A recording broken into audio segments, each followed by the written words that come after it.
ये कहानी केवल मनोरंजन के उद्देश्य से बनाई गई है। इसमें वर्णित सभी पात्र, स्थान, घटनाएं और परिस्थितियां पूरी तरह से लेखक की कल्पना मात्र हैं। इनका किसी भी वास्तविक व्यक्ति, स्थान, घटना या संस्था से कोई संबंध नहीं है। यदि कोई समानता संयोगवश प्रतीत होती है तो इसे मात्र एक संयोग समझा जाए। इस चैनल पर प्रस्तुत सभी कहानियां काल्पनिक या फिक्शन आधारित होती हैं। कृपया इन्हें केवल एक मनोरंजन सामग्री के रूप में लें और वास्तविकता से जोड़ने का प्रयास न करें। धन्यवाद। अध्याय 271। खर्रा खर्रा। अर्जुन कपूर ने दर्शन पाटिल टाइगर भैया के सीने पर जोर से पैर रखा, जिससे वह जमीन पर लेटे लेटे जोर से खांसने लगे। उनके सीने में तीव्र दर्द था। दर्शन पाटिल को लगा कि अर्जुन कपूर की एक ही किक में उनकी कई पसलियां टूट गई होंगी। दर्शन पाटिल के गुंडों की प्रतिक्रिया। दर्शन पाटिल के लोग अपने बॉस को बचाने के लिए आगे बढ़े, लेकिन अर्जुन कपूर के नवरक्षा सिक्योरिटी ग्रुप के अंगरक्षकों ने उन्हें तुरंत रोक दिया। प्रणव रेड्डी का गुस्सा। अर्जुन कपूर, तुम्हारी इतनी हिम्मत। प्रणव रेड्डी सबसे पहले खड़े हुए और गुस्से में चिल्लाए, जल्दी से टाइगर भैया को छोड़ दो। हाँ, टाइगर भैया को तुरंत छोड़ो। तुम इतने बड़े आदमी से इस तरह बदतमीजी कैसे कर सकते हो। प्रणव रेड्डी के समर्थकों ने भी गुस्से में समर्थन देना शुरू किया। हेलेंस बार के प्रबंधक की चिंता। बॉस, कृपया इस बारे में दोबारा सोचें। दर्शन पाटिल से दुश्मनी लेना सही नहीं होगा। ये कहकर हेलेंस बार के मैनेजर ने अर्जुन कपूर के कान में फुसफुसाया। दर्शन पाटिल हैदराबाद के अंडरवर्ल्ड में बड़ा नाम है। अगर हमने उन्हें नाराज कर दिया तो हमें बार बंद करना पड़ सकता है। अर्जुन कपूर का जवाब, बार बंद करना। अर्जुन कपूर ने ठंडी हंसी के साथ कहा, चलो देखते हैं कौन किसका बार बंद करता है। अर्जुन कपूर ने अब भी अपने पैर को दर्शन पाटिल के सीने पर रखा हुआ था। दर्शन पाटिल की असफल कोशिश।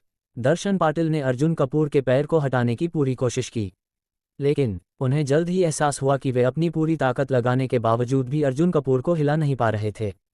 दर्शन पाटिल की हार। ये कैसे हो सकता है। दर्शन पाटिल को पहली बार किसी ने इतनी बुरी तरह हरा दिया था। अर्जुन कपूर का ताना, क्या तुम मुझे सबक सिखाने वाले थे। अर्जुन कपूर ने ठंडी आंखों से देखा। नहीं बॉस, आप गलत समझ रहे हैं। मैं तो बस आपके जूते साफ करना चाहता था। दर्शन पाटिल ने घबराहट में बेतुका बहाना बनाया। फिर उसने धीरे धीरे हाथ बढ़ाया और अर्जुन कपूर के जूते साफ करने की नाटक करने लगा। बार के ग्राहकों की प्रतिक्रिया। ओह माय गॉड, दर्शन पाटिल जैसे आदमी को अर्जुन कपूर ने इसका डरा दिया। बार में मौजूद सभी लोग पूरी तरह से हिल चुके थे। प्रणव रेड्डी की घबराहट। प्रणव रेड्डी का चेहरा पूरी तरह से सफ़ेद पड़ गया। अब मैं बुरी तरह फंस चुका हूँ। प्रणव रेड्डी की भागने की कोशिश। जब सबका ध्यान अर्जुन कपूर और दर्शन पाटिल पर था, प्रणव रेड्डी धीरे धीरे पीछे हटने लगे। लेकिन जैसे ही उन्होंने कुछ कदम पीछे लिए, नवरक्षा सिक्योरिटी ग्रुप के अंगरक्षकों ने उन्हें तुरंत रोक दिया। अर्जुन कपूर की नज़रें प्रणव रेड्डी पर। कहाँ जा रहे हो। अर्जुन कपूर ने सिर उठाया और प्रणव रेड्डी को घूरते हुए पूछा। प्रणव रेड्डी की झिझक। क्या तुम्हें इससे कोई फर्क पड़ना चाहिए। प्रणव रेड्डी ने जवाब दिया। अर्जुन कपूर का जवाब, अगर कहीं और होते तो मैं परवाह नहीं करता, लेकिन तुम मेरे ही इलाके में आकर दंगा करोगे और फिर भागने की कोशिश करोगे। यह मैं नहीं होने दूंगा। दर्शन पाटिल की प्रतिक्रिया। बॉस, मुझे उठने दें। दर्शन पाटिल ने गिड़गिड़ाते हुए कहा। ठीक है, उठो। अर्जुन कपूर ने पैर हटा लिया। दर्शन पाटिल किसी तरह से घसीटते हुए उठे। दर्शन पाटिल की प्रतिक्रिया। शुक्रिया अर्जुन सर। इसके बाद उन्होंने अर्जुन कपूर को झुककर धन्यवाद दिया। अब दर्शन पाटिल को गहरी समझ आ चुकी थी। अर्जुन कपूर कोई आम आदमी नहीं था। दर्शन पाटिल का प्रणव रेड्डी से बदला। बॉस, अब क्या करना है। दर्शन पाटिल के एक आदमी ने पूछा। अर्जुन कपूर ने मुस्कान के साथ कहा, जो लोग मेरे इलाके में गड़बड़ करने आए उन्हें भी सबक सिखाना चाहिए, क्या कहते हो। दर्शन पाटिल का हमला। समझ गया सर। भाइयों, प्रणव रेड्डी और उनके गुंडों को सबक सिखाओ। दर्शन पाटिल ने आदेश दिया। नहीं। प्रणव रेड्डी चीख पड़े। प्रणव रेड्डी की पिटाई। दर्शन पाटिल के लोग प्रणव रेड्डी और उनके गुंडों पर टूट पड़े। कुछ ही पलों में प्रणव रेड्डी के सभी आदमी बुरी तरह से जमीन पर गिर चुके थे। खुद प्रणव रेड्डी भी अधमरा हो चुका था। प्रणव रेड्डी की माफी। अर्जुन कपूर, नहीं अर्जुन सर, मुझे माफ कर दो। मैं अपनी हार मानता हूँ, कृपया मुझे जाने दो। प्रणव रेड्डी ने जमीन पर गिरते हुए गिड़गिड़ाया। अर्जुन कपूर की प्रतिक्रिया। अब तुम मेरी दया की भीख मांग रहे हो। अर्जुन कपूर ने ठंडे स्वर में कहा।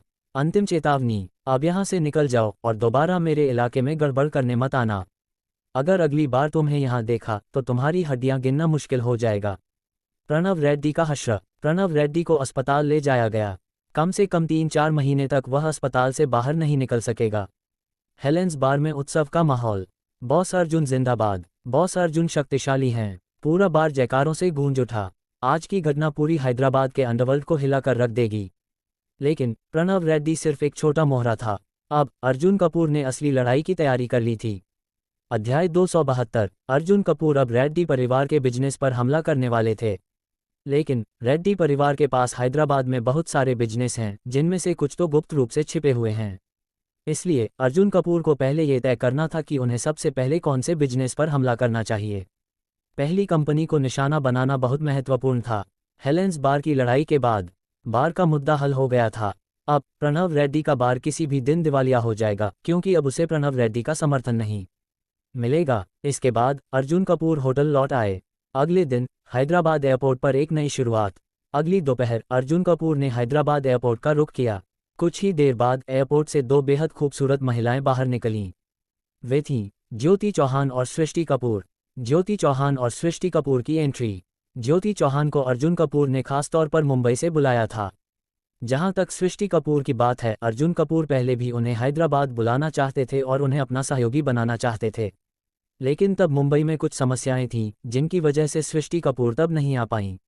अब मुंबई में हालात सामान्य हो चुके थे, इसलिए सृष्टि कपूर ज्योति चौहान के साथ हैदराबाद आ गई थीं। अर्जुन कपूर के साथ पहली मुलाकात। जैसे ही दोनों महिलाओं ने अर्जुन कपूर को देखा, वे हंसते हुए उनके पास आईं। चलो पहले खाना खाते हैं और फिर बात करते हैं। अर्जुन कपूर ने दोनों को कार में बिठाया और हैदराबाद के एक हाई एंड रेस्तरां की ओर रवाना हो गए।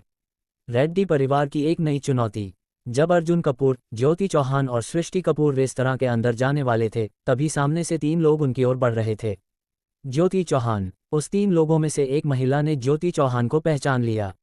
रेड्डी परिवार से सामना। यामिनी रेड्डी। ज्योति चौहान ने आश्चर्यचकित होकर कहा। यामिनी रेड्डी मुंबई विश्वविद्यालय में ज्योति चौहान की सहपाठी थी।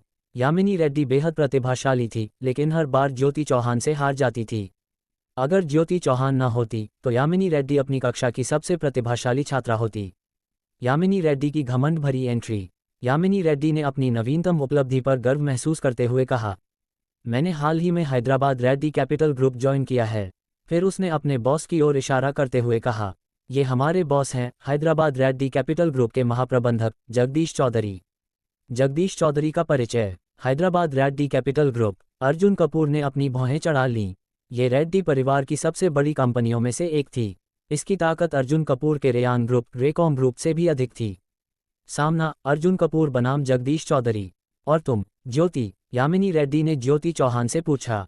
मैं रेयान ग्रुप ज्वाइन करने वाली हूँ और ये मेरे बॉस हैं अर्जुन कपूर। जगदीश चौधरी का गुस्सा। Ryan group? तुम वही अर्जुन कपूर हो जो रेड्डी परिवार के खिलाफ खड़ा हुआ है। जगदीश चौधरी ने गुस्से से कहा। वह रेड्डी परिवार का दामाद था और रेड्डी कैपिटल ग्रुप का संचालन करता था। अब वह अर्जुन कपूर को एक दुश्मन के रूप में देख रहा था।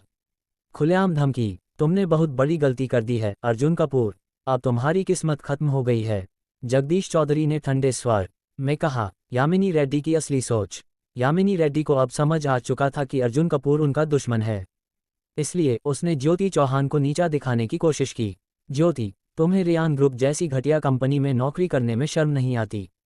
तुम मुझसे जुड़ती तो तुम्हारी जिंदगी बेहतर होती। अर्जुन कपूर का जवाब। तुम गलत हो। हैदराबाद रेड्डी कैपिटल ग्रुप खत्म होने वाला है। अर्जुन कपूर ने ठंडी आवाज में कहा। जगदीश चौधरी की चुनौती। तुम बहुत घमंडी हो। देखते हैं कौन पहले दिवालिया होता है। जगदीश चौधरी ने अर्जुन कपूर को चुनौती दी। यामिनी रेड्डी की आखिरी चाल। ज्योति, मैं तुम्हें दिखाऊंगी कि मैंने तुमसे बेहतर विकल्प चुना है। यामिनी रेड्डी ने गुस्से से कहा। अर्जुन कपूर की नई योजना। अर्जुन कपूर जान गए कि पहला हमला हैदराबाद रेड्डी कैपिटल ग्रुप पर होना चाहिए।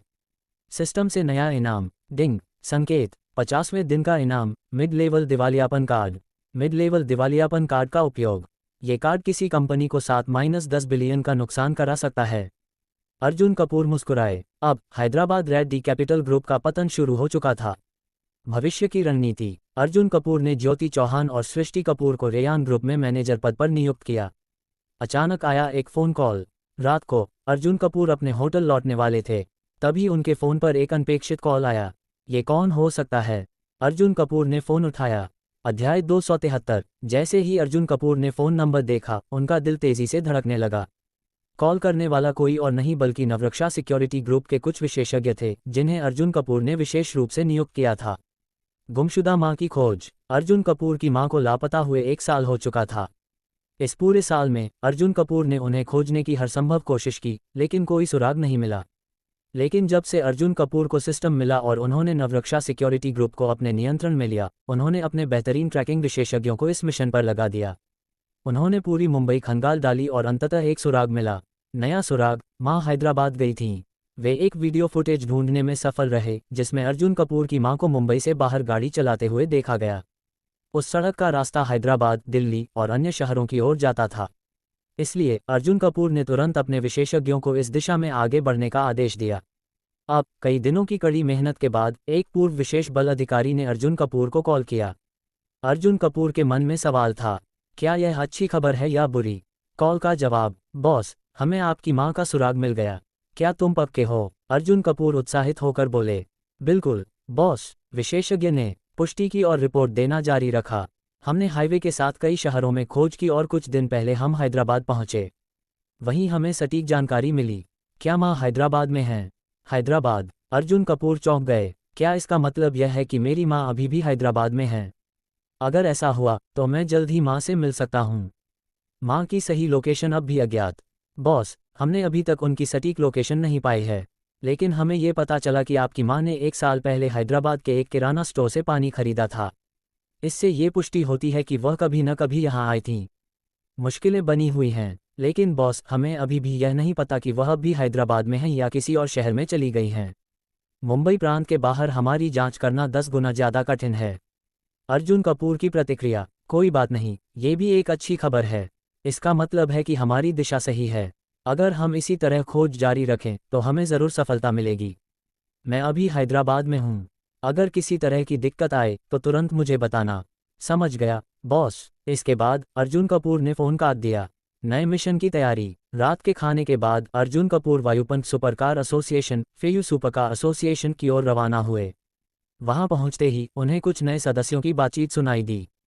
हमारी company Hyderabad Reddy capital group के साथ सहयोग करने जा रही है। ये सुनकर अर्जुन कपूर तुरंत रुचि लेने लगे। अब अगला निशाना रेड्डी कैपिटल ग्रुप। अब जब अर्जुन कपूर का अगला लक्ष्य हैदराबाद रेड्डी कैपिटल ग्रुप को बर्बाद करना था तो वह इस मौके को कैसे छोड़ सकते थे? अर्जुन कपूर की पूछताछ। अरे अध्यक्ष जी, आप यहाँ हैं। नमस्कार अध्यक्ष जी। नए सदस्य अर्जुन कपूर को देखते ही सम्मानपूर्वक उनका स्वागत करने लगे। एक महत्वपूर्ण जानकारी, आपने अभी कहा कि आपकी company Hyderabad Reddy capital group के साथ सहयोग करने जा रही है। क्या आप मुझे इसके बारे में बता सकते हैं? अर्जुन कपूर ने एक छोटे कद के युवा व्यक्ति से पूछा। मुकेश चौहान की एंट्री। छोटे कद के युवक का नाम मुकेश चौहान था। बिल्कुल अध्यक्ष जी। मुकेश चौहान ने पूरा मामला समझाना शुरू किया। उनका परिवार चौहान कैटरिंग कंपनी चलाता था। उनकी कंपनी विस्तार करना चाहती थी, लेकिन फंड की कमी थी। इसलिए वे एक निवेशक की तलाश कर रहे थे। हैदराबाद रेड्डी कैपिटल ग्रुप ने इस मौके का फायदा उठाने की कोशिश की। उनके चेयरमैन सुधीर चौहान ने रेड्डी कैपिटल ग्रुप के साथ निवेश वार्ता के लिए डिनर मीटिंग सेट की थी। अर्जुन कपूर का दिमाग तेजी से चला। जैसे ही अर्जुन कपूर ने यह सुना, उन्होंने सोचना शुरू किया।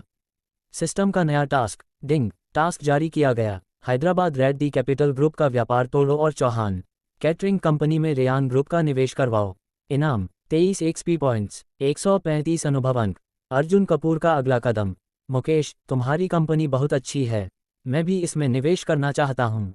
मुकेश चौहान का जवाब, वास्तव में अध्यक्ष जी, मुझे अपने पिताजी से बात करने दो। मुकेश चौहान तुरंत अपने पिता सुधीर चौहान को कॉल करने चले गए। कुछ मिनटों बाद वह लौटे। सुधीर चौहान की शर्त। अध्यक्ष जी, मेरे पिता कहते हैं कि उन्होंने पहले से ही रेड्डी कैपिटल ग्रुप से मौखिक समझौता कर लिया है।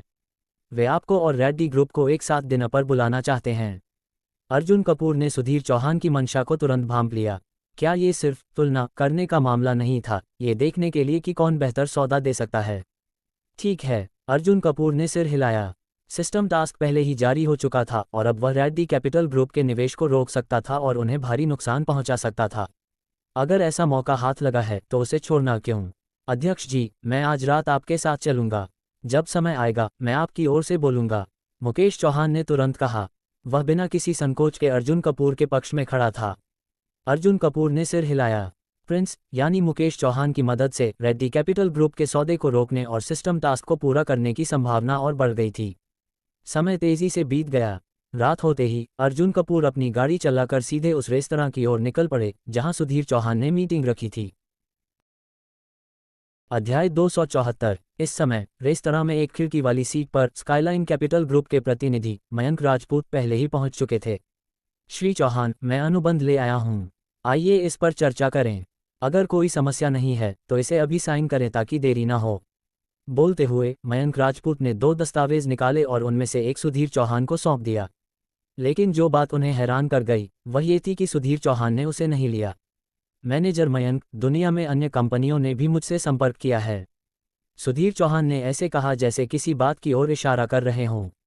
असल में स्काईलाइन कैपिटल ग्रुप की दी गई शर्तें काफ़ी साधारण थीं। अगर स्काईलाइन कैपिटल ग्रुप प्रसिद्ध और मजबूत नहीं होता तो शायद वह इसके साथ सहयोग करने के लिए तैयार भी न होते। अन्य कंपनियां, मयंक राजपूत ने भौहें चढ़ा लीं। कौन सी कंपनी हमारे स्काईलाइन कैपिटल ग्रुप के खिलाफ जाने की हिम्मत कर रही है? मयंक राजपूत ने अहंकार से पूछा। हमारी कंपनी। इससे पहले कि मयंक राजपूत अपनी बात पूरी करते एक दबंग आवाज़ गूंज उठी। अगले ही क्षण अर्जुन कपूर को देखकर मयंक राजपूत आश्चर्यचकित रह गए। तुम कौन हो? मयंक राजपूत ने पूछा। मैं अर्जुन कपूर हूँ, यशराज ग्रुप का मालिक। यशराज ग्रुप? मयंक राजपूत का चेहरा अचानक काला पड़ गया। तुम्हारा यशराज ग्रुप? क्या तुम हमारे स्काईलाइन कैपिटल ग्रुप से मुकाबला करने के काबिल हो? मयंक राजपूत गुस्से में हंसने लगे। यशराज ग्रुप हैदराबाद में स्थित है और यह हमारे स्काईलाइन कैपिटल ग्रुप के जूते तक उठाने के लायक नहीं है। श्री चौहान, क्या आप वाकई उनके साथ सहयोग करना चाहते हैं? बाद में पछताना मत। मयंक राजपूत ने सुधीर चौहान से सवाल किया। मैनेजर मयंक, चिंता मत कीजिए, मैंने अभी तक कोई निर्णय नहीं लिया है। सुधीर चौहान ने जवाब दिया। असल में अगर प्रभाव की बात करें तो यशराज ग्रुप के प्रति उनका प्रभाव स्काईलाइन कैपिटल ग्रुप से बेहतर था और यशराज ग्रुप का मालिक खुद व्यक्तिगत रूप से आया था, जबकि स्काईलाइन कैपिटल ग्रुप ने केवल एक वरिष्ठ कार्यकारी को भेजा था। अर्जुन कपूर बैठ गए और जल्द ही मुकेश चौहान भी आए और अर्जुन कपूर के बगल में बैठ गए। दोस्त, अध्यक्ष कोएनिगसेक के बॉस हैं, इसमें कोई संदेह नहीं है। मुझे लगता है कि अध्यक्ष के साथ सहयोग करना बिल्कुल सही निर्णय है। मुकेश चौहान ने अर्जुन कपूर के समर्थन में बात की। श्री अर्जुन कोएनिगसेक के भी मालिक हैं। क्या युवा व्यक्ति है? सुधीर चौहान ने फिर से अर्जुन कपूर की ओर देखा। उनकी आंखों में थोड़ी और श्रद्धा थी। हालांकि वे स्पोर्ट्स कारों में अधिक रुचि नहीं रखते थे, लेकिन उन्होंने कोएनिगसेक के नाम के बारे में सुना था। भाई, तुम क्या सोचते हो? क्या वह कोएनिगसेक का मालिक नहीं है? तुम्हारी हिम्मत कैसे हुई एक ऐसी कंपनी का जिक्र करने की जिसकी कीमत अरबों में है? मयंक राजपूत ने व्यंग्य किया। श्री चौहान, चलो अब बकवास करना बंद करते हैं। ऐसा करते हैं, मैं निवेश को 3 अरब तक बढ़ा सकता हूं और केवल हर साल 40% लाभांश की मांग करूंगा। क्या ये ठीक है? मयंक राजपूत ने सीधे प्रस्ताव बढ़ा दिया। पहले वे केवल 2.7 अरब का निवेश कर सकते थे और फिर भी 40% लाभांश चाहते थे। अब उन्होंने 300 मिलियन अधिक कर दिए, लेकिन लाभांश नहीं बढ़ाया। तो मैं 3.1 अरब दे सकता हूं और केवल 40% लाभांश। अर्जुन कपूर ने धीरे से कहा, केवल 100 मिलियन अधिक जोड़े मयंक राजपूत को दबाने के लिए। मयंक राजपूत थोड़ा गुस्से में आ गए। तो हम 3.3 अरब देंगे, लाभांश वही रहेगा, 40%। मयंक राजपूत ने दांत भींचते हुए कहा। 3.4 अरब, 40% लाभांश। अर्जुन कपूर ने संक्षिप्त उत्तर दिया। अंत में मयंक राजपूत ने 3.9 अरब तक बढ़ाया और अर्जुन कपूर ने सीधे 4 अरब कर दिया। अर्जुन कपूर, तुम हद से आगे बढ़ रहे हो, मयंक राजपूत ने गुस्से में कहा। 3.9 अरब, ये पहले से ही उनकी अधिकतम सीमा थी। तुम्हारे पास पैसे नहीं हैं तो यहाँ भौंकना बंद करो, अर्जुन कपूर ने ठंडे स्वर में उत्तर दिया। श्री चौहान, आप खुद ही सोच लें, हमारा स्काईलाइन कैपिटल ग्रुप अभी भी 3.9 अरब दे रहा है और केवल 40% लाभांश ले रहा है। हालांकि यह यशराज ग्रुप से थोड़ा कम है, लेकिन हमारे स्काईलाइन कैपिटल ग्रुप की ताकत यशराज ग्रुप से कहीं ज़्यादा है। कौन सी कंपनी चुननी है, आपको अच्छे से सोचना चाहिए। अब और अधिक पैसे देना असंभव था, इसलिए मयंक राजपूत ने सीधे कंपनी की ताकत का हवाला दिया। इस समय सुधीर चौहान थोड़े असमंजस में पड़ गए। वास्तव में स्काईलाइन कैपिटल ग्रुप की ताकत यशराज ग्रुप से बहुत अधिक थी। सुधीर चौहान के दिल का तराजू स्काईलाइन कैपिटल ग्रुप की ओर झुकने लगा। ये देखकर मयंक राजपूत के चेहरे पर विजयी मुस्कान आ गई। देखा, पूर्ण शक्ति के सामने तुम्हारा यशराज ग्रुप झुक जाएगा। मयंक राजपूत ने अर्जुन कपूर के सामने शेखी बघारी। तुम अब भी हमारे स्काईलाइन कैपिटल ग्रुप से प्रतिस्पर्धा करना चाहते हो? तुम इसके लायक भी नहीं हो। जब मयंक राजपूत ये कह रहे थे तभी रेस्तरां में हलचल मच गई। एक गंभीर मध्यम आयु वर्ग का व्यक्ति कई लोगों से घिरा हुआ अंदर आया। जब उन्होंने इस व्यक्ति को देखा तो रेस्तरां में मौजूद कई मेहमानों की आंखें चौड़ी हो गईं। क्या ये हैदराबाद के बड़े व्यापारी जगदीश बैनर्जी नहीं हैं? वह भी इस रेस्तरां में आए। जैसे ही वह अंदर आए, जगदीश बैनर्जी अपने दोस्तों के साथ प्राइवेट रूम की ओर बढ़ रहे थे, लेकिन अचानक उन्होंने पास में खड़े एक युवा व्यक्ति को देखा। फिर जगदीश बैनर्जी ने तुरंत दिशा बदल दी और उस ओर चले गए। जब सभी लोग उत्सुक थे कि जगदीश बैनर्जी क्या करने वाले हैं, तो उन्होंने अर्जुन कपूर के सामने आकर हाथ बढ़ाया। श्री अर्जुन, हम फिर मिले। जगदीश बैनर्जी ने अर्जुन कपूर की ओर हाथ बढ़ाया। ये देखकर मौके पर मौजूद सभी लोग स्तब्ध रह गए। यह क्या हो रहा है? हैदराबाद के बड़े उद्योगपति जगदीश बैनर्जी, जो इतने प्रभावशाली व्यक्ति हैं, उन्होंने एक युवा व्यक्ति के प्रति ऐसा सम्मान क्यों दिखाया? क्या उन्होंने ये सही में किया? मौके पर मौजूद लोगों में सबसे ज्यादा चौंकाने वाले सुधीर चौहान और मयंक राजपूत थे। विशेष रूप से मयंक राजपूत, उनके चेहरे के भाव सीधे जम गए। नहीं, ये कैसे हो सकता है? अर्जुन कपूर जैसे लड़के ने जगदीश बैनर्जी को ऐसा करने पर मजबूर कैसे कर दिया? आपको पता है, हमारे ग्रुप के महाप्रबंधक अजय शर्मा भी यह नहीं कर सकते। तो फिर अर्जुन कपूर ने ये कैसे किया? वहीं अर्जुन कपूर से हाथ मिलाने के बाद जगदीश बैनर्जी ने उनसे कुछ कहा। अध्याय 275। श्री अर्जुन, आगे एक निजी घुड़दौड़ कार्यक्रम है। क्या आपको इसमें दिलचस्पी है? क्या हम साथ चल सकते हैं? जगदीश बैनर्जी ने अर्जुन कपूर को आमंत्रित किया। घुड़दौड़? अर्जुन कपूर थोड़े हैरान हुए। हाँ, हम घुड़दौड़ के जैकपॉट में 100 मिलियन अंक जोड़ेंगे। ये बहुत रोमांचक होगा। जगदीश बैनर्जी ने अर्जुन कपूर को संक्षेप में समझाया। एक ही पल में अर्जुन कपूर समझ गए कि यह घुड़दौड़ यहाँ कुछ दुर्लभ थी, लेकिन हांगकांग द्वीप के उच्च समाज में यह अत्यधिक लोकप्रिय थी। वास्तव में ये घुड़दौड़ से अधिक घोड़ों पर सट्टा लगाने जैसा था। बॉस जगदीश, मुझे यकीन नहीं है कि मेरे पास समय होगा या नहीं। इस पर बाद में बात करेंगे। अर्जुन कपूर ने न तो हाँ की, न ही साफ मना किया। यह उस समय की स्थिति पर निर्भर करेगा। ठीक है, मैं आपसे संपर्क करूंगा, श्री अर्जुन। जगदीश बैनर्जी ने सिर हिलाया। अर्जुन कपूर से कुछ औपचारिक बातें करने के बाद जगदीश बैनर्जी वहां से चले गए। जगदीश बैनर्जी को जाते हुए देखकर सुधीर चौहान खुद को रोक नहीं पाए और पूछा, बॉस अर्जुन, क्या आप और श्री जगदीश दोस्त हैं? हाँ, अर्जुन कपूर ने हल्का सिर हिलाया। उनका जगदीश बैनर्जी के प्रति प्रभाव गलत नहीं था। श्री अर्जुन का प्रभाव बहुत मजबूत है। सुधीर चौहान ने गहरी सांस लेते हुए कहा, मैंने निर्णय लिया है कि हमारी चौहान कैटरिंग कंपनी 4 अरब के निवेश के लिए यशराज ग्रुप के प्रस्ताव को स्वीकार करने के लिए तैयार है और हर साल 40% शेयर देंगे। सुधीर चौहान ने अंतिम निर्णय ले लिया। असल में अर्जुन कपूर की दी गई शर्तें स्काईलाइन कैपिटल ग्रुप की तुलना में बेहतर थीं, लेकिन उन्होंने स्काईलाइन कैपिटल ग्रुप की ताकत और प्रभाव को अधिक प्राथमिकता दी थी। लेकिन अब जब उन्होंने देखा कि अर्जुन कपूर और जगदीश बैनर्जी जैसे शक्तिशाली व्यक्ति अच्छे दोस्त हैं, तो उनकी सोच बदल गई। जो लोग श्री जगदीश के मित्र होते हैं, वे समान स्तर के या शायद उनसे भी अधिक प्रभावशाली होते हैं। इस तरह अर्जुन कपूर को स्काईलाइन कैपिटल ग्रुप पर बढ़त मिल गई। धड़ाम। ये देखकर कि सुधीर चौहान ने अपना मन बदल लिया, मयंक राजपूत ने गुस्से में टेबल पर मुक्का मारा। ठीक है सुधीर चौहान, तुमने मेरा अपमान किया है, बस अब पछताने के लिए तैयार रहो। मयंक राजपूत अचानक उठे और सुधीर चौहान को डराने की कोशिश की। सुधीर चौहान ने शांत भाव से देखा। अब जब अर्जुन कपूर, जो जगदीश बैनर्जी के करीबी थे, उनके साथ थे, तो उन्हें स्काईलाइन कैपिटल ग्रुप से डरने की जरूरत नहीं थी। और तुम्हारा एक छोटा सा यशराज ग्रुप हमारी निवेश योजनाओं में हस्तक्षेप करने की हिम्मत करता है। बस इंतजार करो, तुम्हें हमारे स्काईलाइन कैपिटल ग्रुप के पागल बदले का सामना करना पड़ेगा। मयंक राजपूत ने अर्जुन कपूर को धमकाने की कोशिश की। तुम गलत हो, बदला लेने के लिए तुम्हारा स्काईलाइन कैपिटल ग्रुप नहीं, बल्कि मैं इंतजार कर रहा हूँ। अर्जुन कपूर ने ठंडे स्वर में जवाब दिया, तुम मेरे बदले की बात कर रहे हो, तुम खुद को बहुत गंभीरता से ले रहे हो। चलो देखते हैं, मयंक राजपूत ने गुस्से में कहा और वहां से चले गए। जैसे ही मयंक राजपूत गए, सिस्टम की आवाज गूंजी। डिंग। स्काईलाइन कैपिटल ग्रुप का एक व्यापार रोका गया और उन्हें एक सबक सिखाया गया। यशराज ग्रुप ने चौहान कैटरिंग ग्रुप में निवेश किया और कार्य पूरा हुआ।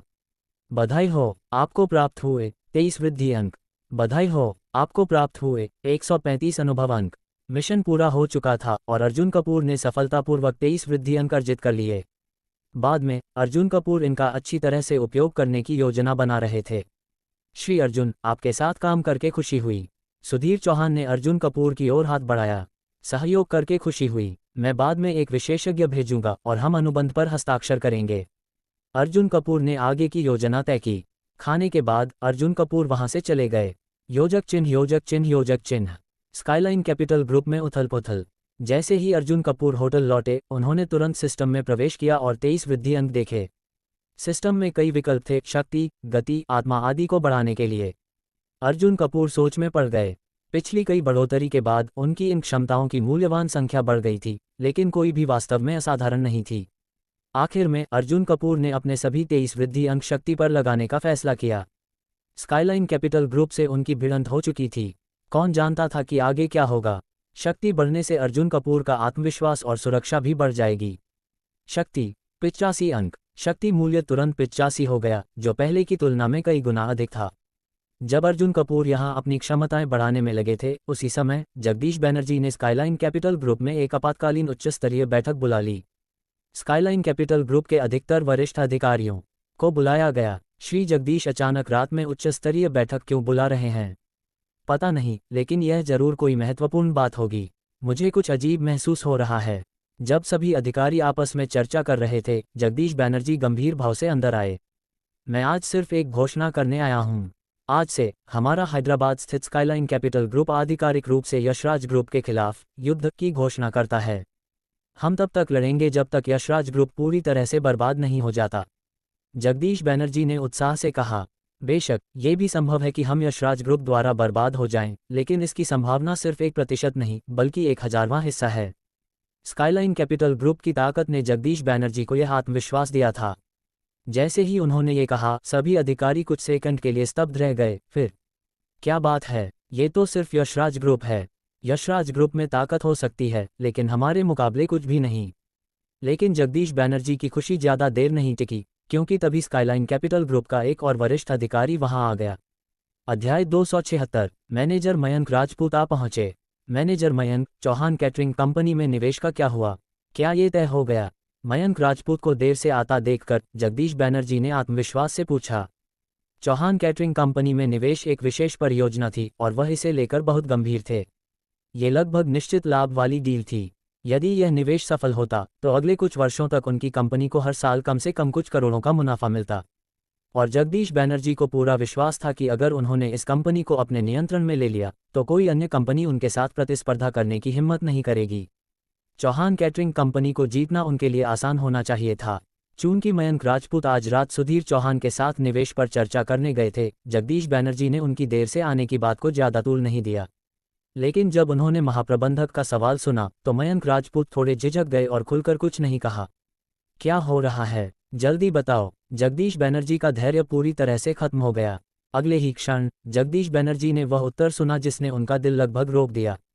महाप्रबंधक, मामला बिगड़ गया है। हमें यशराज ग्रुप ने रोक दिया और चौहान कैटरिंग कंपनी ने यशराज ग्रुप के साथ सहयोग करने का फैसला किया है।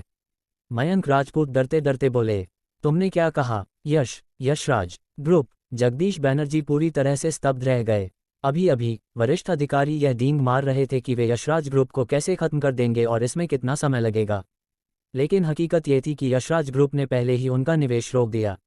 मौके पर मौजूद अन्य लोग एक दूसरे को अविश्वास से देखने लगे।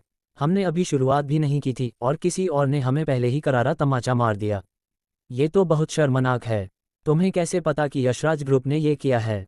जगदीश बैनर्जी ने सवाल किया। खुद यशराज ग्रुप के मालिक अर्जुन कपूर वहां गए थे। मैंने इसे अपनी आंखों से देखा। मयंक राजपूत ने जवाब दिया। अर्जुन कपूर? यह अर्जुन कपूर ही था जिसने हमें पीछे छोड़ दिया। जगदीश बैनर्जी का गुस्से से दम घुटने लगा। ये बहुत बड़ी बेइज्जती थी, बहुत बड़ी बेइज्जती। जगदीश बैनर्जी ने अपने गुस्से को काबू में किया और तुरंत यशराज ग्रुप के खिलाफ जवाबी हमला करने की योजना बनाई। योजक चिन्ह, योजक चिन्ह, योजक चिन्ह। नया दिन, नई चुनौतियां। समय पानी की तरह बह गया और एक नया दिन आ गया। आज सिस्टम पुरस्कार समय पर आ गया। डिंग। 5वें दिन के पुरस्कार के रूप में आपको दुनिया का सबसे बेहतरीन और दुर्लभ थॉरोब्रेड घोड़ा प्राप्त होगा। कृपया अपना मोबाइल ऑन रखें, ये घोड़ा 3 घंटे के भीतर आपको डिलीवर कर दिया जाएगा। क्या? आज का सिस्टम पुरस्कार देखकर अर्जुन कपूर थोड़ा हैरान हो गए। सिस्टम ने मुझे एक घोड़ा दिया, लेकिन जब ये दुनिया का सबसे बेहतरीन और दुर्लभ थॉरोब्रेड घोड़ा था तो यह जरूर कुछ खास होगा। ये सोचकर अर्जुन कपूर ने इंटरनेट पर खोजबीन की और जो देखा उससे वह चौंक गए। थॉरोब्रेड घोड़े इस समय दुनिया के सबसे दुर्लभ और अद्भुत रेसिंग घोड़े थे। यहाँ तक कि सबसे महंगे और शाही नस्ल के घोड़े भी इनसे पीछे थे। एक थॉरोब्रेड घोड़ा 1000 मीटर की दौड़ सिर्फ 53.7 सेकंड में पूरी कर सकता है, यानी 1 मिनट से भी कम में। यहाँ तक कि एक 5000 मीटर की दौड़ में भी थॉरोब्रेड घोड़ा सिर्फ 143 सेकंड में फिनिश लाइन पार कर सकता है, यानी 2 मिनट से भी कम। इसकी ताकत कितनी खतरनाक होगी, इसका अंदाजा लगाओ। ये लाल सांड जैसा शक्तिशाली है। पहले अर्जुन कपूर को जगदीश तिवारी द्वारा बताई गई घुड़दौड़ प्रतियोगिता में ज़्यादा दिलचस्पी नहीं थी, लेकिन अब जब उनके पास दुनिया का सबसे बेहतरीन घोड़ा था तो सब बदल गया था। अगर उनका थॉरोब्रेड घोड़ा इस प्रतियोगिता में भाग लेता तो क्या यह अर्जुन कपूर के लिए मुफ्त में पैसा कमाने जैसा नहीं होता। काश ये घुड़दौड़ प्रतियोगिता जल्दी शुरू हो। योजक चिन्ह योजक चिन्ह योजक चिन्ह। घुड़दौड़ प्रतियोगिता का निमंत्रण। करीब दोपहर 2 बजे अर्जुन कपूर को जगदीश तिवारी का फोन आया। श्री अर्जुन, घुड़दौड़ प्रतियोगिता पहले कल होने वाली थी, लेकिन कुछ प्रतिभागियों को कल हैदराबाद में जरूरी काम है, इसलिए इसे आज शाम 4 बजे कर दिया गया है। क्या आपके पास समय है? जगदीश तिवारी ने पूछा। मेरे पास समय है, लेकिन बॉस जगदीश, मैं पहले एक चीज़ कंफर्म करना चाहता हूँ। अगर मैं इस प्रतियोगिता में भाग लूँ तो क्या मैं अपना खुद का घोड़ा इस्तेमाल कर सकता हूँ? अर्जुन कपूर ने विशेष रूप से पूछा ताकि कोई समस्या न हो। बिल्कुल, हर कोई अपने अपने घोड़े का उपयोग करता है। जगदीश तिवारी ने सिर हिलाया। बहुत बढ़िया। अर्जुन कपूर के चेहरे पर मुस्कान आ गई। अब जब उनका थॉरोब्रेड घोड़ा 3 घंटे में आ रहा था और दौड़ शाम 4 बजे थी, तो समय बिल्कुल सही था। योजक चिन्ह योजक चिन्ह योजक चिन्ह। प्रतियोगिता स्थल पर पहुंचने पर एक परिचित चेहरा। आधे घंटे बाद अर्जुन कपूर प्रतियोगिता स्थल पर पहुंच गए, लेकिन वहां पहुंचते ही उन्होंने एक परिचित व्यक्ति को देखा। वह थी वैदेही देशमुख, हैदराबाद की एक प्रभावशाली महिला जिनसे पहले उनकी मुलाकात हो चुकी थी। बॉस वैदेही, कुछ ही दिनों में फिर मुलाकात हो गई। अर्जुन कपूर ने मुस्कुराते हुए कहा। अर्जुन जी, वैदेही देशमुख को याद आ गया कि पिछली बार वह अर्जुन कपूर के सामने नशे में थी, जिससे वह बेहद शर्मिंदा हो गईं। अगर आपके पास समय हो तो एक दिन फिर से साथ में ड्रिंक करते हैं। अर्जुन कपूर ने उन्हें आमंत्रित किया। वैदेही देशमुख और ज़्यादा शर्मिंदा हो गईं, उनका चेहरा लाल पड़ गया। अगली बार सही रहेगा। तभी जगदीश बुंदेला वहां आए और जब उन्होंने अर्जुन कपूर और वैदेही देशमुख को बातें करते देखा तो थोड़े हैरान रह गए। श्री अर्जुन, आप तो अभी आए और पहले से ही श्रीमती वैदेही से बातचीत करने लगे। तभी भीड़ में तारक तिवारी नाम का एक व्यक्ति अर्जुन कपूर को संदेह की नज़रों से देखने लगा। अब वह अर्जुन कपूर को निशाना बनाने के लिए तैयार था। अध्याय 277। हम किसी को भी आमंत्रित नहीं कर सकते, है ना? श्री जगदीश, क्या यह आदमी घुड़दौड़ में हिस्सा भी ले सकता है? तारक तिवारी ने व्यंग्य से पूछा। शायद जगदीश बुंदेला को भी पूरी जानकारी नहीं थी। जब मैं यहाँ आया हूँ तो निश्चित रूप से दौड़ में हिस्सा लूंगा। अर्जुन कपूर ने सिर हिलाया। हाँ, अगर उसके पास कोई घोड़ा है भी तो यकीनन सबसे साधारण घोड़ा होगा। तारक तिवारी ने हिकारत से कहा। आपको पता ही होगा, यहाँ जो लोग घुड़दौड़ करते हैं वे बहुत ही प्रसिद्ध और कीमती घोड़े रखते हैं। अरबी घोड़े लाखों में बिकते हैं। घुड़दौड़ के सभी घोड़ों में अरबी घोड़े दुर्लभता में शीर्ष 3 में आते हैं। श्री तारक सही कह रहे हैं। पहली नज़र में ये व्यक्ति किसी शीर्ष श्रेणी के घोड़े का मालिक नहीं लगता। ऐसे लोगों को हमारे निजी घुड़दौड़ में भाग नहीं लेना चाहिए। तारक तिवारी के ये कहने के बाद उनके कुछ दोस्तों ने भी उनका समर्थन किया और अर्जुन कपूर के खिलाफ बोलने लगे। लेकिन तभी एक सेवक अंदर आया और जगदीश बुंदेला को सूचना दी। बॉस जगदीश, दरवाजे के सामने एक घोड़ा लाने वाला वाहन खड़ा है। वे रेसिंग घोड़ा अंदर लाने की अनुमति चाहते हैं। क्या? जगदीश बुंदेला थोड़े भ्रमित हो गए। रेसकोर्स के पीछे एक घोड़ा प्रजनन केंद्र था जहां से घोड़ों को आसानी से दौड़ में लाया जाता था, लेकिन आज तक किसी को बाहरी घोड़ा लाते हुए नहीं देखा था। श्री जगदीश, वह घोड़ा मेरा है। अर्जुन कपूर ने खड़े होकर कहा। ये सुनते ही पूरे आयोजन स्थल के लोग चौंक गए। विशेष रूप से वे लोग जो अभी अभी अर्जुन कपूर का मजाक उड़ा रहे थे, वे अब और भी ज्यादा उत्सुक हो गए कि आखिर यह कैसा घोड़ा होगा। ओह, तो श्री अर्जुन अपना घोड़ा लेकर आए हैं। उन्हें अंदर लाने दें। जगदीश बुंदेला ने तुरंत आदेश दिया। कुछ ही मिनटों में घोड़ा आ गया। सब लोग उत्सुकतावश वहां पहुंच गए। यकीन मानो, यह एक साधारण क्वार्टर हॉर्स होगा, तारक तिवारी ने धीरे से कहा। क्वार्टर हॉर्स एक साधारण रेसिंग घोड़े की नस्ल होती है। बिल्कुल सही। आखिरकार हर कोई श्री तारक के अरबी घोड़े जैसा बढ़िया घोड़ा नहीं रख सकता। तारक तिवारी के दोस्त फिर से उनका समर्थन करने लगे, लेकिन जैसे ही रेसिंग घोड़े की गाड़ी का दरवाजा खुला, सबकी नज़रें ठहर गईं। एक बेहद सुंदर काला घोड़ा बाहर आया। उसके बाल रेशम जैसे चमकदार थे और उसकी कदकाठी बेहद शक्तिशाली थी। क्या गजब का घोड़ा है! ये काला घोड़ा सच में शानदार है। वहां खड़े कई लोग फुसफुसाने लगे और वे अर्जुन कपूर के घोड़े से बेहद प्रभावित हुए। यहाँ तक कि तारक तिवारी के दोस्त भी थोड़े ईर्ष्यालु हो गए। होह, दिखने में ही सुंदर है, इसमें खास क्या है? तारक तिवारी ने खींचते हुए कहा। असल में वहां मौजूद लोगों में कोई भी घोड़ों का पेशेवर जानकार नहीं था, इसलिए वे यह नहीं पहचान पा रहे थे कि यह घोड़ा किस नस्ल का है। श्री अर्जुन, ये किस नस्ल का घोड़ा है? ये सच में शानदार लग रहा है। जगदीश बुंदेला ने उत्सुकता से पूछा। यह एक थॉरोब्रेड घोड़ा है, अर्जुन कपूर ने उत्तर दिया। थॉरोब्रेड, ये घुड़दौड़ की दुनिया का राजा कहलाने वाला घोड़ा है। सभी लोग अवाक रह गए और अपनी सांसें रोक लीं। क्या बात है, ये तो जबरदस्त निकला। ये सुनकर तारक तिवारी को मानो बिजली का झटका लगा। उनका अरबी घोड़ा इस थॉरोब्रेड घोड़े के सामने कुछ भी नहीं था। उनके दोस्त भी हक्के बक्के रह गए। अरे, ये सच में थॉरोब्रेड है या नहीं, ये पता लगाने के लिए किसी घोड़ा प्रशिक्षक को बुलाओ। तारक तिवारी ने गुस्से में आदेश दिया। उन्हें विश्वास नहीं हो रहा था कि अर्जुन कपूर का घोड़ा सच में इतना शक्तिशाली हो सकता है। जल्द ही एक पेशेवर जॉकी घुड़सवार विशेषज्ञ वहां आ गया। लेकिन इससे पहले कि जॉकी तारक तिवारी के पास पहुंचता, उसने दूर से ही घोड़े को देखते ही चिल्ला दिया। थॉरोब्रेड घोड़ा, और वह भी उच्च श्रेणी का थॉरोब्रेड। हे भगवान, क्या मैं सपना देख रहा हूँ? मुझे अपने जीवन में पहली बार इतना जबरदस्त थॉरोब्रेड घोड़ा देखने को मिला है। जॉकी का पूरा शरीर रोमांच से कांप रहा था। ये देखकर तारक तिवारी और भी ज्यादा शर्मिंदा हो गए। श्री तारक, आपकी पसंद खराब निकली। लगता है कि आपका अरबी घोड़ा अब दूसरे स्थान पर रहेगा। बॉस अर्जुन अब भी सबसे बड़े खिलाड़ी हैं। तारक तिवारी के विरोधियों ने मजाक उड़ाया। तारक तिवारी इतने शर्मिंदा हो गए कि काश जमीन फट जाती और वे उसमें समा जाते। दिखावे से कुछ नहीं होता, असली परीक्षा तो मैदान में होगी। तारक तिवारी ने गुस्से में जवाब दिया।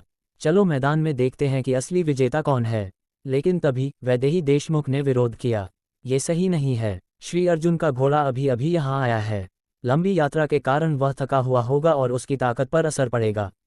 लेकिन तारक तिवारी का अरबी घोड़ा यहाँ पहले से मौजूद है और वह पूरी तरह से तैयार है। ये तो अन्याय होगा, इसलिए हमें ये दौड़ कल करनी चाहिए, वैदेही देशमुख ने सुझाव दिया। नहीं, कल मैं हैदराबाद जा रहा हूँ। कुछ मेहमानों ने तुरंत विरोध किया। तो ठीक है, हम दौड़ को सिर्फ 1 घंटे के लिए टाल देते हैं, तारक तिवारी ने प्रस्ताव रखा। कैसा रहेगा श्री अर्जुन? अचानक सिस्टम की आवाज आई। डिंग, अस्थायी मिशन जारी, तारक तिवारी की चुनौती स्वीकार करें और 1 घंटे में दौड़ करें। मिशन पुरस्कार, शीर्ष श्रेणी की घुड़सवारी स्किल्स। मिशन पुरस्कार, 131 अनुभव अंक। इनाम देखकर अर्जुन कपूर मुस्कुराए। ठीक है, अर्जुन कपूर ने आत्मविश्वास से सिर हिलाया। अब ये घुड़दौड़ और भी दिलचस्प होने वाली थी। अब हमें दांव की रकम पर चर्चा करनी चाहिए, तारक तिवारी ने असली मुद्दे पर आते हुए कहा। सभी लोग जोश में आ गए, यही असली रोमांच था। अध्याय 278। असल में मौके पर मौजूद दर्जन भर मेहमानों में से बहुत कम लोग घुड़दौड़ में सच में रुचि रखते थे। वे जिस चीज में रुचि रखते थे वह थी घुड़दौड़ के पीछे लगने वाले दांव। यही असली खेल था। मैं अपनी 5 विला चेंशी विला डिस्ट्रिक्ट में से निकाल रहा हूँ इनाम के तौर पर। मैं 3 आवासीय इमारतें दांव पर लगा रहा हूँ। मुझे इतनी झंझट पसंद नहीं, मैं सीधा 300 मिलियन कैश का दांव लगाता हूँ। कई लोगों ने अपने इनाम दिखाए ताकि वे अपनी गंभीरता साबित कर सकें। यहाँ तक कि जो लोग सबसे छोटा इनाम रख रहे थे वह भी 200 से 300 मिलियन का था और कुछ का तो 600 से 700 मिलियन तक का। ये लोग हर कुछ महीनों में एक निजी घुड़दौड़ का आयोजन करते रहते थे और इससे कभी नहीं ऊबते थे।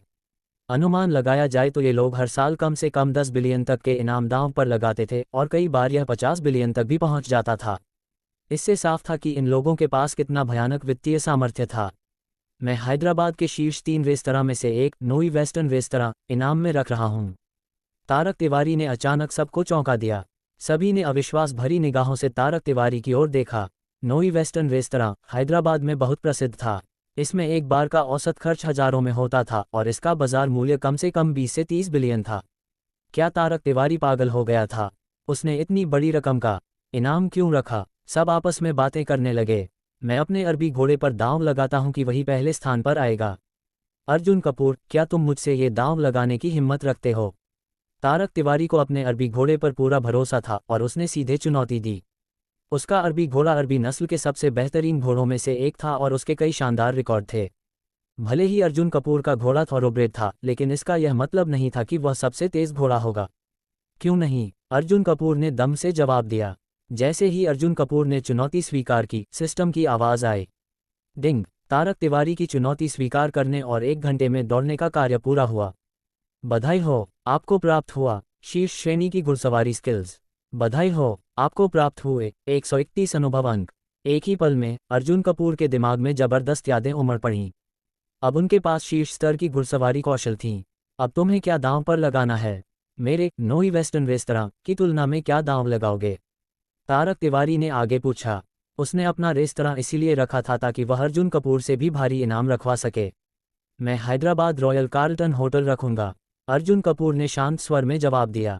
अब उनके पास थॉरोब्रेड घोड़ा और शीर्ष श्रेणी की घुड़सवारी स्किल्स थी, इसलिए उनकी जीत निश्चित थी। ऐसे में दांव थोड़ा बड़ा क्यों ना हो? Hyderabad royal Carlton hotel. सभी के मुंह खुले के खुले रह गए। दांव की रकम लगातार बढ़ती ही जा रही थी। हैदराबाद रॉयल कार्लटन होटल का कुल मूल्य 5 बिलियन था। ये तारक तिवारी के नोई वेस्टर्न रेस्तरां से कहीं अधिक मूल्यवान था। वाह, तो ये बॉस अर्जुन असल में हैदराबाद रॉयल कार्लटन होटल के मालिक हैं। अद्भुत, बहुत अच्छा, बहुत अच्छा, बहुत अच्छा। तारक तिवारी खुशी से पागल हो गया। अगर वह जीत गया तो ये होटल उसकी संपत्ति बन जाएगा। ठीक है, यही तय रहा। तारक तिवारी को डर था कि कहीं अर्जुन कपूर पीछे ना हट जाए। नहीं, ये ठीक नहीं है। वैदेही देशमुख ने विरोध किया। बॉस अर्जुन का होटल 5 बिलियन का है, जबकि तारक तिवारी का रेस्तरां केवल 20-30 बिलियन का। ये बिल्कुल भी उचित नहीं है। इस दांव में अंतर है।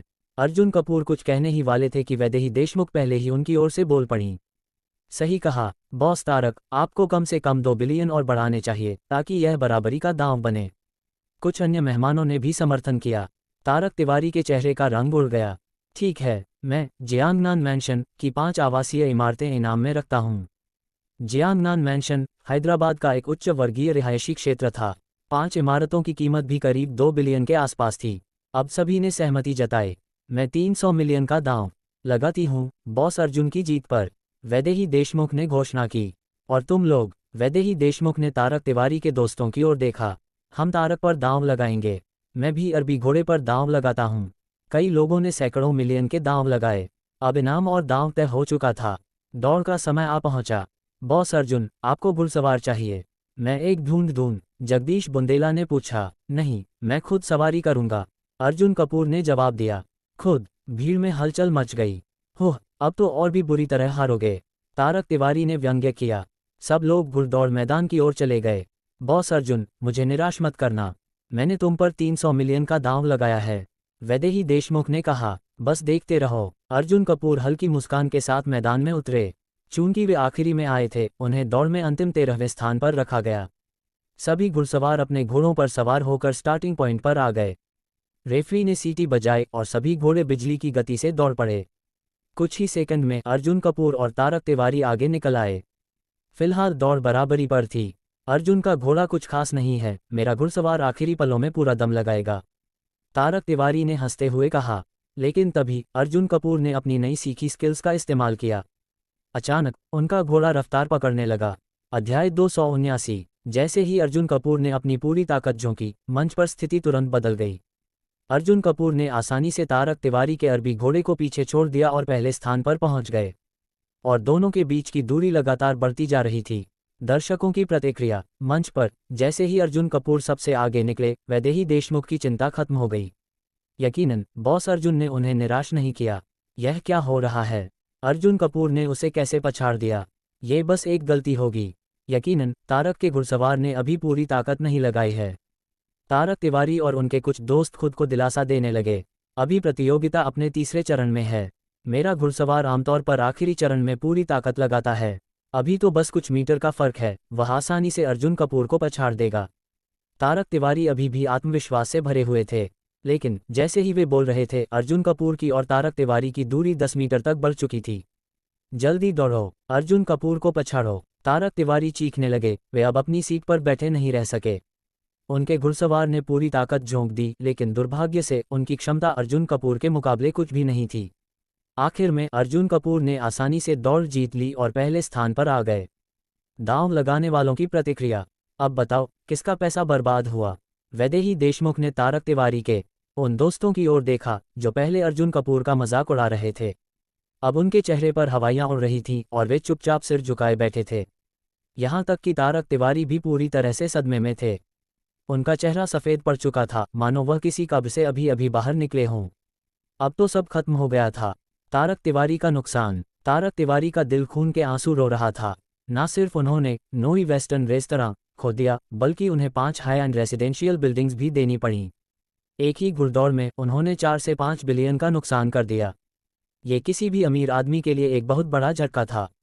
अर्जुन कपूर की तारीफें। बॉस अर्जुन कमाल के हैं। थॉरोब्रेड घोड़ा वाकई अद्भुत था। इतनी कम उम्र में इतनी गजब की घुड़सवारी स्किल्स अविश्वसनीय। अब दर्शकों में कई लोग अर्जुन कपूर से प्रभावित होकर उनसे संपर्क करना चाहते थे।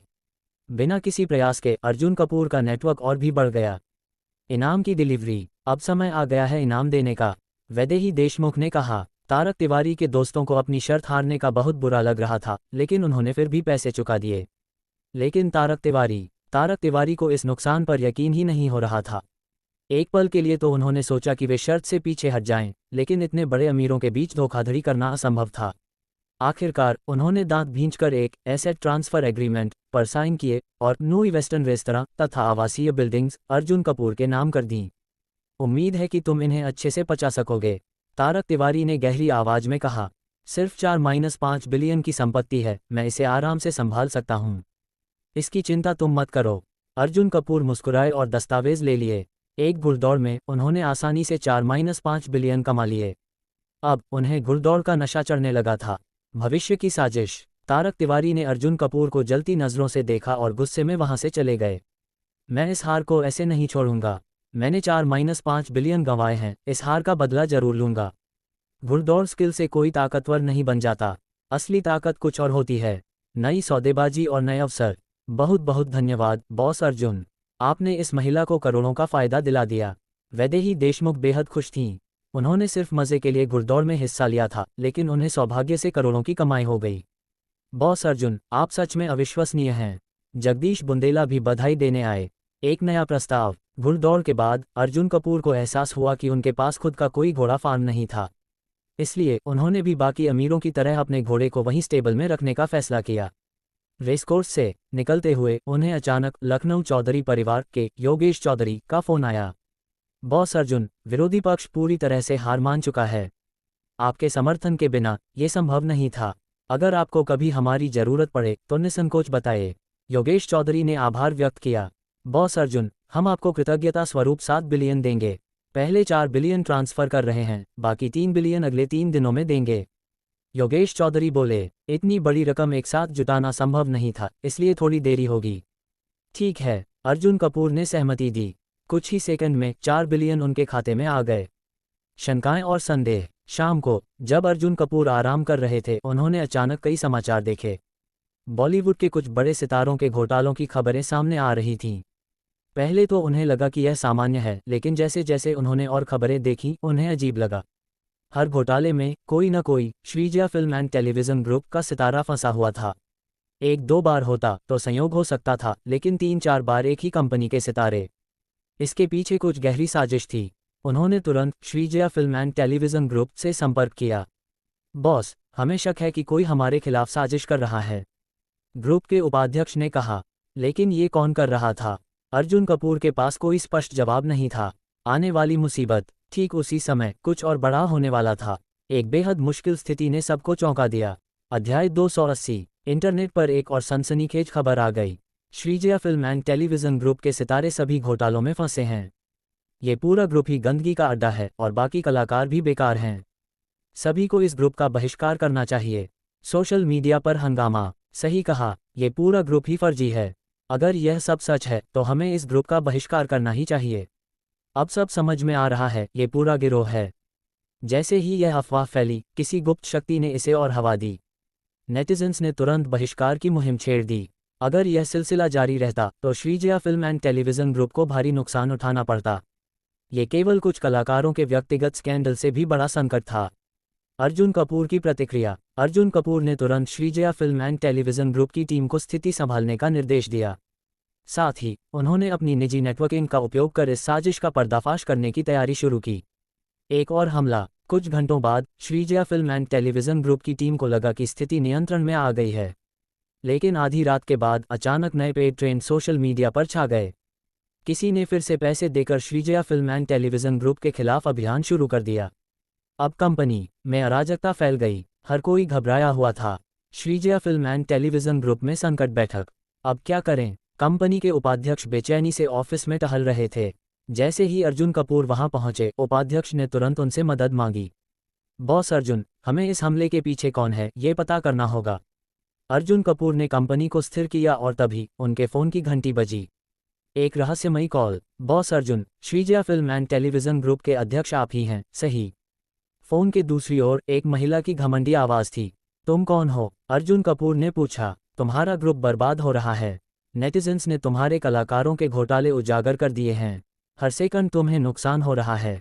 क्या हुआ, घबराए तो नहीं? महिला की आवाज़ में मजाक उड़ाने वाला लहजा था। तुम कौन हो? मैं प्रणव यादव हूँ, जीवन एंटरटेनमेंट ग्रुप की मालिक। प्रणव यादव का षड्यंत्र। अब जब तुम्हारा ग्रुप बर्बादी के कगार पर है तो एक रास्ता है बचने का। अगर तुम चाहते हो कि Shreejaya film and television group बच जाए तो हमें जवाबदेही दिखानी होगी। अब से तुम्हारा ग्रुप हमारे जीवन एंटरटेनमेंट ग्रुप के इशारे पर चलेगा। तुम हमारे अधीन काम करोगे। ये सुनकर अर्जुन कपूर मुस्कुराए। ओह, तो तुम चाहती हो कि मैं तुम्हारा नौकर बन जाऊं? क्या तुम सच में इतनी बड़ी हस्ती हो? अगर तुमने हामी भर दी तो। चटाक, अर्जुन कपूर ने फ़ोन काट दिया। प्रणव यादव की जलन। बेवकूफ़ अर्जुन कपूर। प्रणव यादव ने गुस्से में फ़ोन पटक दिया। मैंने उसे आखिरी मौका दिया था और उसने इनकार कर दिया। अब भुगतने दो। मैं Shreejaya film and television group को बर्बाद कर दूंगा। जीवन एंटरटेनमेंट ग्रुप की जानकारी। अर्जुन कपूर ने उपाध्यक्ष से जीवन एंटरटेनमेंट ग्रुप की पूरी जानकारी मांगी। ये कंपनी पहले Shreejaya film and television group से कमज़ोर थी, लेकिन हाल ही में इसकी ताकत अचानक बढ़ गई थी। इसका मुख्यालय हैदराबाद में था। अच्छा, तो मुख्यालय हैदराबाद में है तो फिर इसे संभालना आसान होगा। अर्जुन कपूर ने एक रहस्यमयी मुस्कान के साथ कुछ संदेश भेजे। प्रणव यादव की योजना। अब देखते हैं अर्जुन कपूर का क्या होता है। प्रणव यादव ने अपनी टीम को और पैसा खर्च करने का आदेश दिया। अब हम इसे इंटरनेट पर पूरी तरह से बर्बाद कर देंगे। अगर मैं इसे पूरी तरह से नहीं गिरा सका तो कम से कम इसे अरबों का नुकसान जरूर पहुंचा दूंगा। अब देखते हैं वह कैसे बचता है। प्रणव यादव का अहंकार। मुझे अब एक शक्तिशाली साझेदार मिल गया है। आज दोपहर मैं तिवारी ग्रुप के साथ एक बड़ा सौदा करने जा रहा हूं। एक बार यह सौदा पूरा हो गया तो हमारी कंपनी प्रसिद्ध हो जाएगी और Shreejaya film and television group मेरे जूते भी उठाने लायक नहीं रहेगा। प्रणव यादव ने गर्व से कहा। अर्जुन कपूर की चाल। इस बीच अर्जुन कपूर को एक जवाब मिला। बॉस अर्जुन, कुछ ही घंटों में ये समस्या सुलझ जाएगी। अर्जुन कपूर ने अपने नेटवर्क का इस्तेमाल किया। एक रहस्यमयी बैठक। अर्जुन कपूर ने हैदराबाद में तिवारी ग्रुप का नया स्टूडियो तैयार करवाया था। आज वह इसे देखने गए। जैसे ही वह काम कर रहे थे उन्होंने एक दिलचस्प खबर देखी। आज दोपहर तिवारी ग्रुप का एक अधिकारी जीवन एंटरटेनमेंट ग्रुप के मालिक से मिलने जा रहा है। अर्जुन कपूर ने मुस्कुराते हुए कहा, अब मजा आएगा।